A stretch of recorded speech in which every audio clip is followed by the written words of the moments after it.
here to talk about that. Tyson, welcome to the Chris Salcedo Show. Tyson, what do you say?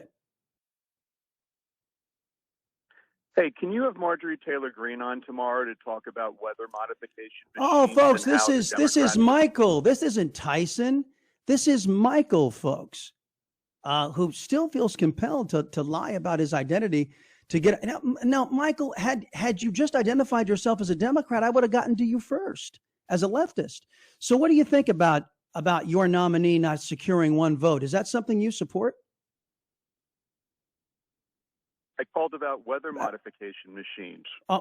I'm sorry, Michael. We're just talking about Kamala Harris here not securing one vote. That's something that you can back as a leftist, right? That's something that you support. Isn't that something you support as a leftist? Isn't it? If the Democrats Michael, hello, Michael, hello. Hold on. Let's listen to Kamala Harris again. This is your nominee that was put on to you, and you are telling all of your friends and you're telling all of your acquaintances that this is how it ought to be in the future, right? Let's listen to CBS's interview. Hold on. A quarter of registered voters still say they don't know you. They don't know what makes you tick. And why do you think that is? What's the disconnect? It's an election, Bill. And I take it seriously that I have to earn everyone's vote. This is an election for president of the United States. No one should be able to take for granted that they can just declare themselves a candidate. But that's what she just did. And with the support of people like you, Michael. So I just want you to tell the folks why it's so virtuous for a woman to be imposed without earning one single Democrat vote. Why that's virtuous. Why you think that's saving democracy. Go ahead. If Kamala Harris has the power of the weather modification machine, there's no telling what she's going to do. You don't want to talk about your own candidate or your own sensibilities, do you, Michael? You don't want to talk about who and what you really are, do you? Michael, do you support people being imposed by political parties without a single vote? Can you answer the question? Would you consider yourself an American, or do you want to be something else other than American? Because you see, as an American, as a liberty-loving Latino, I know for a fact that part of the franchise is being able to select our leaders.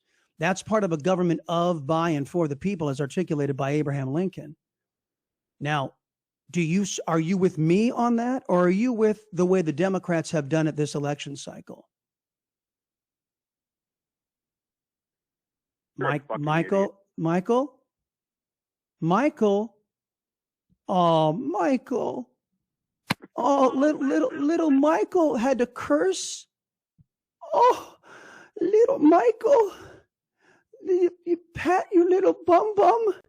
You can't make an argument and support what you are pushing onto this country, so you got to drop an F-bomb? Michael, shame on you. And you know what, folks, to be quite frank, none of these leftists can defend what they're doing to us. None of these people can defend what they're doing to us.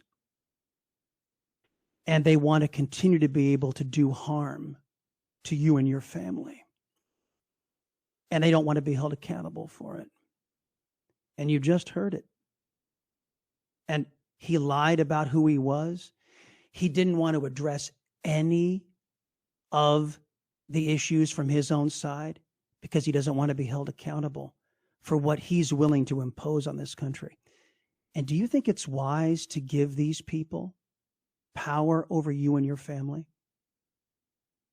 And that's why I can condemn guys like John Cornyn who sit on their asses and allow people like Michael to harm this country, harm our people without any accountability. It's why I condemn Mitch McConnell. It's why I've condemned the two speakers of the House since the Republicans have had control of the House of Representatives. for sitting on their asses and doing nothing to defend us. You folks, you just heard it. You just heard who and what these people are. Shouldn't you be motivated to stop them before it's too late? Lisa, welcome.